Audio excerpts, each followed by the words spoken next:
My name is Denny Hamlin, and I've personally been victimized by a Kevin Harvick prank. I have personally been an accomplice in a Kevin Harvick prank. I knew it! I knew it! I am Josh Jones, and I've been personally victimized by Kevin Harvick's pranks. Oh my God. He's definitely a prankster, and he was a bigger prankster before he had kids. That was like the survival time. He was known for being a prankster back in the day, whether it was getting his own employees, getting his father-in-law, getting his friends like Tony Stewart and people like that. Kevin appreciates a good prank. I mean, he doesn't shy away from the humor of a good prank. I first started realizing that Kevin was a prankster before I met him, because in 2004, there was this show that a lot of the drivers did called NASCAR Drivers 360. I believe that's what it was called. And Kevin was always messing with Delana in that show. Like, he was pranking her. I could see what they were doing at KHI, what he was doing to Delana's dad. It was ruthless, and I thought it was awesome. I loved it. There was a lot that they used to do to Delana's dad. They used to fill his car up with bouncy balls, and when he'd open it, thousands and thousands of bouncy balls would fall out the car, and they'd be on top of the roof watching it, laughing, having a good old time. So yeah, he's done it too. Our local police officer in our old town, he used to take his police car and put it up on jacks and kind of pull it around the corner so he thinks somebody stole his police car. So we used to have a lot of fun. I wouldn't say he has a dry sense of humor, but it's close. You know, Kevin's got a really good sense of humor, and he knows when to bring it out, for sure. Delana has probably even a better sense of humor than Kevin even, but yeah, he's got a great sense of humor, and you know, he appreciates the fun side. He is very funny. I mean, he is all business on the racetrack, of course, as we know, but you get him away from the racetrack, and he's pretty hilarious. Well, Kevin definitely has a sense of humor, but it is so hard to know when it's on, right? Like, he's so serious. I mean, he brought that level of importance to his job every day, not just the driving, but like sponsorships, the business side. He was well engaged to all of that stuff. How do you have that kind of guy, but also a prankster? And it was hard for people that didn't know him, it was hard to know when that was gonna turn on and turn off. You know, I think him pulling pranks, this comes from probably his friendship with Tony Stewart, who really does that quite a bit. So, I mean, you always see each other, you see those two guys messing with each other on pit lane or whatever it might be. I was teammates with Tony for many years, and I mean, he would do stuff when I was younger while at test that would just make my life miserable, spraying brake clean in the bottom of my seat and essentially roasting my ass for hours. You know, Kevin did some of those things with his teammates as well, and so they were kind of cut from the same mold. There was a lot of drivers back in the day that thought it was funny to prank people. It was a way different atmosphere when we raced together. You had practice on Friday, you qualified Friday early evening, 2 race practices on Saturday, so it wasn't uncommon to cross each other's paths in the garage area, but more so, it was at the end of the day when you went back to the motorhome lot, and you know, we'd all be hanging out together. And there was a lot of time sitting around in your motorhome thinking about what can we go do, what can we go prank, and there was a lot of opportunities for Kevin to prank people, and he did that.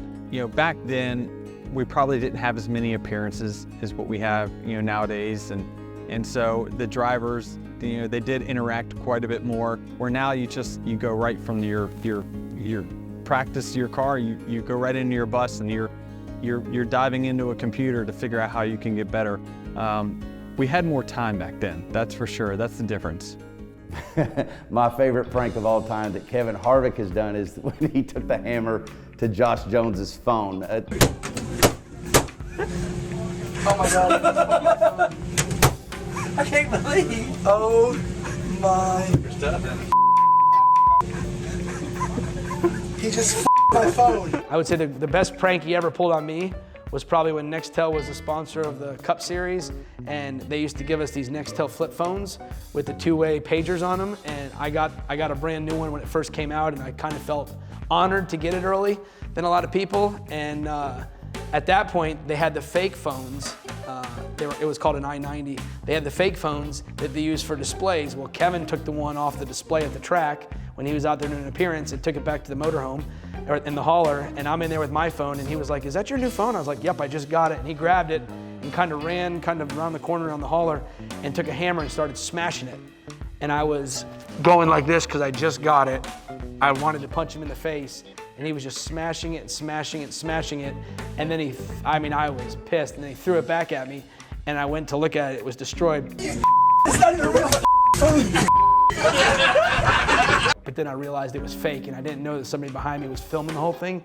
So I looked like a complete crybaby, but that was probably the most mad I've ever been at Kevin, because I was so jacked up to get this brand new phone back in the day, and he ruined it. Yeah, the pie was, that was assault, by the way. He got me good.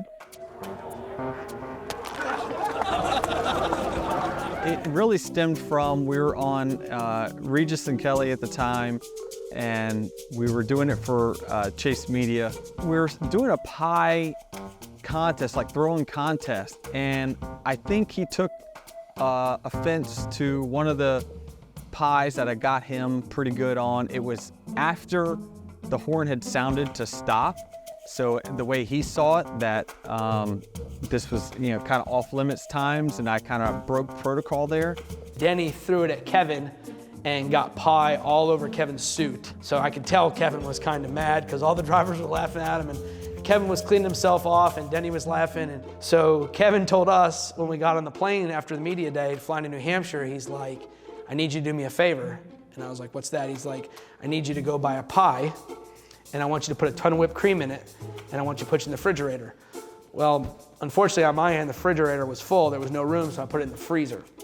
As I'm qualifying at Loudon, New Hampshire, and I'm on the pole at the time, Kevin comes in, blindsides me, and essentially punches me in the face with a pie. It sounded like Denny had hit the floor. It was like a rock. And Kevin was like, "Wait a minute, and I was like, "Yeah, it's been in the freezer." All that whipped cream was like frozen. He got me good with that pie. Certainly, it was a situation where he cranked the intensity level up quite a bit more. He's gonna make sure he got the good end of that exchange. Not only did he throw the pie in his face, Kevin went out and won the pole and knocked Denny off the pole to get the pole for that race as well, and he ended up winning that race. We had a lot of drivers at Junior Motorsports through the years, but like Harvick was this new energy, and also you didn't know what you were getting. Were you getting the Harvick jumping off the car, grabbing Greg Biffle by the neck Harvick? Or were you getting the pranking Delena's dad Harvick, and you didn't know what you were gonna get? But I was more than willing to let our new PR rep figure that out. So I think that we created a week full of crisis situations for Tyler. So we just started creating some sponsored dialogue back and forth where Tyler was gonna question it and not feel good about it. It's supposed to be simple. It's supposed to be simple. Right. That's right. So we made it as hard as possible. More likely to happen, Danica eat one piece of pizza or Tony Stewart to eat the whole pizza. How can you even ask that? No. This is what they sent out. I haven't even reviewed it. I was ready for Kevin to be mean. I was ready for Kevin to really go hard at him, but Kevin was doing all he could just to keep it together. I never remember Kevin having this much difficulty staying in character. These are the worst questions ever. You know what you should do? What's that? You should look straight into that camera and say, "Hey, Mike Davis." I knew it! Kevin had a difficult time keeping his composure the whole time. He was way too nice. My favorite Kevin Harvick prank that didn't have anything to do with me is probably the prank that we did on Tony Stewart, or he did on Tony Stewart at New Hampshire 2012, 13. I woke up on my own and saw the clock beside the bed, and I'm like, oh my gosh, we got practice in 40 minutes. Walked outside the motorhome, and Kevin's motorhome was right next to mine, and our two bus drivers were talking out front, and they're like, "Boy, you're awful early going in for practice." And I'm like, "We got 15 minutes before we got to run, And he goes, "No, 2 hours and 15 minutes. And somehow my clock got set 2 hours off in the bedroom back there, and I didn't know it. So I asked Kevin's driver, I said, "What's your boss doing?" He goes, "He's getting in the shower." I said, "Well, where's Delana?" He goes, "She was in bed when I went in there a minute ago." So I immediately opened the door, trucked right on in there, shut the door behind me, in my uniform, racing shoes, everything, go right in there, go right back to their bedroom. Delana's in bed covered up. Kevin, their bathroom was behind the bed, and Kevin is in the shower, just starting his shower, and the first thing he does is put his hands over his waist, and I just climbed right inside the bed with Elena, uniform and all, and when he finally realized after a couple seconds I wasn't going anywhere, he finally just turned around and took his shower, and Elena and I are sitting laying in the bed together laughing about it. So, that was probably the one that caught him off guard the most. I was an easy target because I was with him all the time.